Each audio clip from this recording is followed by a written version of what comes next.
माय माऊली नमस्कार. विविध ग्रंथातील एक महान ग्रंथ श्री दासबोध कथासार अभिवाचन करत आहे. भाग 22. प्रथम श्री शिवरायांना नमस्कार करून प्रारंभ करते. दशक 12. विवेक आणि वैराग्य. समास 1. विमळ लक्षणे. विवेकी लोक हो. आधी प्रपंच मोठ्या साक्षीपणे करावा, नंतर परमार्थाचा विवेक करावा. प्रपंच जुगारून देऊन परमार्थ करू जाल तर फक्त कष्टच पदरी पडतील. पण प्रपंच परमार्थ या दोन्ही गोष्टी सांभाळता आल्या तरच तुम्ही विवेकी. प्रथम प्रपंच टाकून परमार्थ करायला जाल तर वेळेला 2 घास अन्न मिळवायची वानवा, आणि फक्त प्रपंचच करीत गेलात तर अंतिम यातना चुकणार नाही. कामावर न जाता आळसाने जो घरी बसून राहील तर त्याला साहेब शिक्षा करील. तसेच भगवंताची भक्ती केली नाही तर यमयातना ठेवलेल्याच आहे. याची प्रपंची रोकडी मिळते. संसारातील कर्तव्य जो सावधपणे करेल तो परमार्थसुद्धा जागृतीने करेल. प्रपंचात जो अयशस्वी अप्रामाणिक तो परमार्थातही खोटाच ठरणार. म्हणून परमार्थ प्रपंच दोन्ही गोष्टी साधल्याच पाहिजे. एक साधा किडासुद्धा सावधपणे पुढच्या पानावर पाय टेकण्यावरच मागचा पाय उचलतो. आपण तर मानव असून सुद्धा मागचा पुढचा विचार करीत नाही. याला काय म्हणावे. म्हणून दूरदृष्टी ठेवून सतत सतर्क असले पाहिजे. भविष्याचा अंदाज घेत जावे. जो सावध असतो तो सुखी होतो, बेजबाबदार असतो तो दुःखी होतो. हे प्रत्यक्ष आपण पाहतोच ना. यशस्वी उद्योगी लोकांकडे पाहून सुद्धा काही शिकता येते. अवगुण ओळखून सोडावेत. विवेकी मनुष्याने असे असावे की माणसाची पारख करावी पण कुणाला दुखवू नये. स्वतःची राहणी 4 चौघासारखी असावी, मात्र बरे वाईट लोक मनात ओळखून ठेवावेत. समाज 2.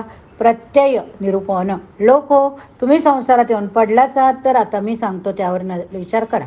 आपली वासना काय मागते, कल्पना कुठे धावते, अंतरात अनेक विचारांची गर्दी कशी होते. खाणे पिणे कपडे घर वगैरे गोष्टी उत्तम असाव्या, नेहमी मनासारखे घडावे असे वाटत असते, पण तसे होत नाही. बरेचदा अचानकपणे काहीच्या बाई घडते, फार वाईट वाटते. तेव्हा बहुतेक जण म्हणतात की काय करावे बुवा, आमचे नशीबच फुटके, त्याला काय उपाय. पण खरी गोष्ट अशी असते की त्यांचे प्रयत्न चुकीच्या दिशेने होता. त्यांना ते समजत नसते, समजून घ्यायची तयारी नसते. आता आपल्याच चुका कळत नसतील तर दुसऱ्याच्या तरी कशा कळतील. मग अशा वेळी केलेले प्रयत्न म्हणजे केवळ ढोर मेहनत होय. ढोरा मारली. तेव्हा असे न वागता लोकांची पारख करा. लोकांची रीत अशी असते की स्वतःची बाजूच खरी असून दुसरा चुकतो असे गृहीत धरूनच चालायचे. पण ही खरी न्यायबुद्धी नव्हे. सत्याच्या मार्गावरून चालण्याने इतर अज्ञानी लोकांच्या बाबतीत क्षमाशील असले पाहिजे. चंदनाचा सुगंध जेव्हा ते झिजते तेव्हा सर्वत्र पसरतो. तसेच तुमचे उत्तम गुण प्रगट होतील तेव्हाच लोक कुतूहल होत जातील. असे झाले की मग तुम्हाला कोणती उणी पडणारच नाही. तरी सर्वांच्या सर्व लोकांना राजे राखणे कदापि शक्य नाही. जसे पेरावे तसे उगवते आणि द्यावे तसे मिळते, हा निसर्ग नियम आहे. मग कटू शब्द बोलून दुसऱ्याचे मन का म्हणून दुखावे. त्यामुळे तो आपल्याशी तसाच वागणार. बरे केव्हा केव्हा एखाद्या आडमुठ्या दुष्टाची गाठ पडते. अशा वेळी काही न बोलता तेथून उठून जावे, पण वादंग टाळावा. अनेक जण नाना प्रकारच्या विद्या अनेक परीक्षा जाणतात, परंतु दुसऱ्यांचे अंतरंग जाणत नाही. त्यामुळे लोक दुखावले जाऊन दुरावता यश मिळत नाही. म्हणून मृत्यूची आठवण ठेवून सर्वांची गोडीने सलोख्याने राहावे. त्यामुळे मनसुद्धा प्रसन्न होते.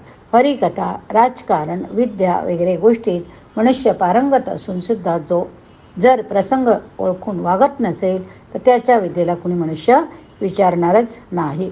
समाज 4. भक्ती निरूपण. अजून काही सांगायचे आहे ते असे की जगात अनेक लोक आहेत, त्यांची पारख करावी. या लोकात यशस्वी होण्याकरिता जाणत्या माणसाची संगत करावी, तर परलोकात सुखी होण्यासाठी म्हणून सद्गुरूला शरण जावे. सद्गुरूला 2च गोष्टी विचारून जाणून घ्याव्या. एक म्हणजे मुख्य देव कोण, आणि दुसरी गोष्ट म्हणजे मी भक्त म्हणतो तो कोण. त्याचबरोबर पंचकरणी म्हणजे पंचीकरण म्हणजे 5 महाभूते, कर्मेंद्रिय, ज्ञानेंद्रिय, प्राण, मन, चित्त, बुद्धी, अहंकार यांचे स्वरूप समजून घ्यावे. त्याचप्रमाणे महावाक्याचे चिंतन करावे. हे सर्व केल्यामुळे अचल शाश्वत परब्रह्म उमजते. मग आपण कोण आहोत ते शोधावे. सूक्ष्म विचार करून पाहिले तर शब्दांना महत्त्व न देता त्या शब्दातून ज्याचा निर्देश केलेला असतो तो भगवंत ओळखायला हवा. माया निर्मित जे आहे ते सर्व नाशिवंत असून या सर्वहून वेगळे जे परब्रह्म ते मात्र कायमच असणार.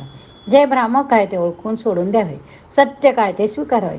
त्या निर्मळ परब्रह्मावर जर मायाच नसती तर अष्टधा प्रकृती, सृष्टी, आकाश, वायू, तेज, जल, पृथ्वी, वनस्पती, अन्न, मांस, वीर्य, पुनरुत्पत्ती हे सर्व काही असते का असा विचार करीत जा.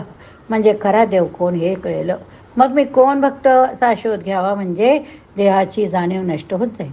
तेव्हा उन्मनी अवस्था प्राप्त होऊन परब्रह्मासी तादाम्य होईल. सर्वच उपाधी विरून जातील. निरुपाधी आत्मा तोच खरा मी आहे असे जाणवेल. पण त्यावेळी मी, तू, जन्म, मरण, कर्म, त्यांची फळे, तत्वे वगैरे काहीच उरणार नाही. फक्त विशुद्ध जाणीव तेवढी उरेल. तोच मोक्ष होईल. त्याचवेळी जन्माचे खऱ्या अर्थाने सार्थक होईल. असा विवेक करून अनेक जण पावन झाले. त्या पतित पावन भगवंताचे दास होऊन राहिले. त्यांचा मृत्यूपणा गेलेला असल्या कारणाने ते जगाला सुद्धा पावन करतात. समाज चौथा, विवेक पूर्ण वैराग्य. प्रपंचात अनेक प्रकारची संकटे, दुःख, रोग, आपत्ती असते. त्यामुळे मनुष्य त्रासून जातो. त्यांच्यापासून सुटका व्हावी म्हणून घरदार सोडून परागंदा होतो. चारी दिशांना निरुद्देश होऊन भरकटत जातो. प्रपंचातील कटकटीपासून मुक्त झालो असे समजून आनंद मानतो. पण हा फक्त त्याचा वैताग असतो. मुळात विवेक नसल्यामुळे धड प्रपंच नाही, परमार्थ नाही अशी त्याची कुचंबना होते. असा माणूस ज्ञानाच्या गोष्टी सांगतो, पण त्याच्या मनातील विवेकार जसेच्या तसे असतात. तेव्हा त्याचे बोलणे म्हणजे तुरुंगातील कैद्याने पराक्रमाच्या वल्कना कराव्या, अगर बांधून ठेवलेल्या कुत्र्याने भुंकून गोंधळ करावा त्याप्रमाणे असते. पण जर वैराग्याला विवेकाची बैठक असेल तर मात्र तो योगी खरोखरच अंतर्बाह्य मुक्त असतो. तो जसे बोलतो तसे आचरण करतो. त्याच्या दर्शनाने लोक चकित होतात. जरी तो ज्ञानी असला, त्रैलोक्याची त्याला अपेक्षा नसली तरी हरिकीर्तन, भजन यांची त्याला आवड असते. त्या पुरुषाच्या संगतीत येणारे लोक सन्मार्गाला लागतात. त्याच्या साध्या बोलण्यात सुद्धा अनुभवी कसे वेदातील, शास्त्रातील सिद्धांतच असतात.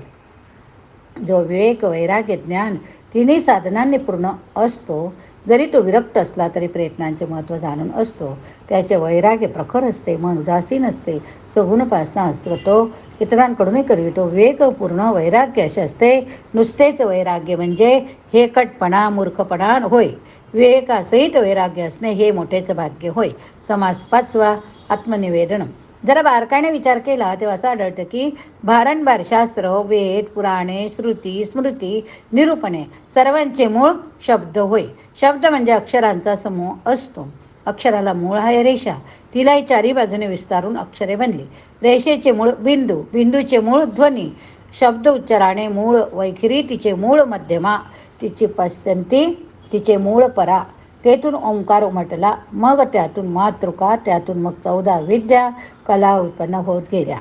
तत्वे निर्माण झाली. अनेक तत्वांच्या मिश्रणामधून 8 प्रकारची शरीरे बनली.